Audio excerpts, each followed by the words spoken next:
vėjas labai pučia, nelabai girdisi, ką aš čia šneku.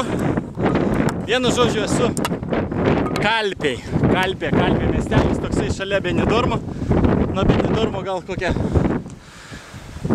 20 km. Ir dabar tokia vieta ant tokių kalnų užlipau. Čia ganėtinai aukštai, netgi labai aukštai, sakyčiau. Iš vienos pusės matosi Kalpė, kitoj pusėje Altėja, o dar tolumoje matosi ir Benidormas. Tai galima įsivaizduoti, koks čia aukštis.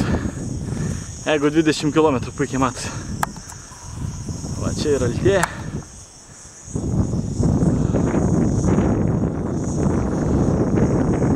Tolumoje matosi ir Benidormo dangoraižiai. Tai vat. Dar įdomu, kur tas kelias nuves. Nes čia ganėtinai aukštai. Aš įsivaizduoju, kai žmonės čia gyvena. Va, lygiai tokiam pačiam aukštį. Žmonių namai. Gal dar truputėlį aukščiau.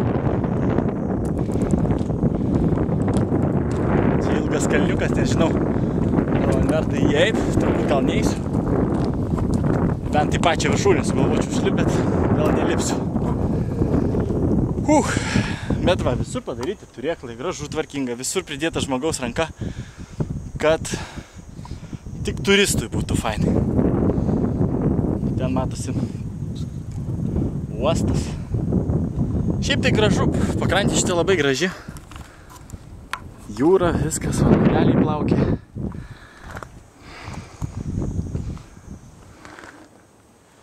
Žuvėdras skraido. Vat kažkaip knieti man čia užlipti. Nu, pabandom.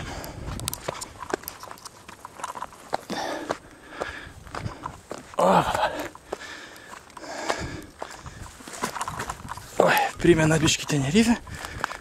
Jaučiu.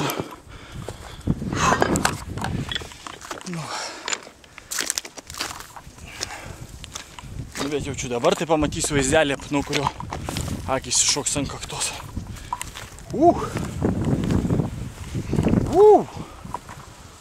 Wow. O čia tai bent. Matosi žmonių čia būta. Vaizdas. Ką žinau. Neblogas, net vidurį susuku nuo ėjimo. Šiek tiek pavargau. Nu, bandau leisti žemyn. Čia gana įdomu. Va, stikliukų primėtyta.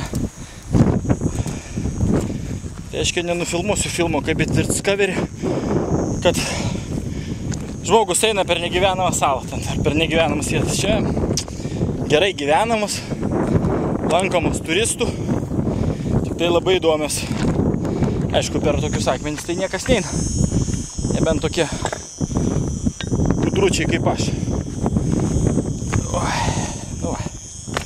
Aš jau beveik nusileidau. Nu, labai neblogą vietelę radau. Iš tikrųjų.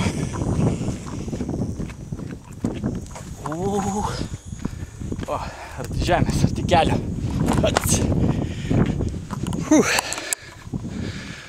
Tai va. Čia mano pirmadienis. Nežinau, gal sugalvosiu kitą dieną užlipti ant to kalno. Ne, nesugalvosiu. Nesugalvosiu, nes negalima rizikuoti gyvybę. Ir sveikata, žinoma. Nežinau, ką veikti. Dabar iki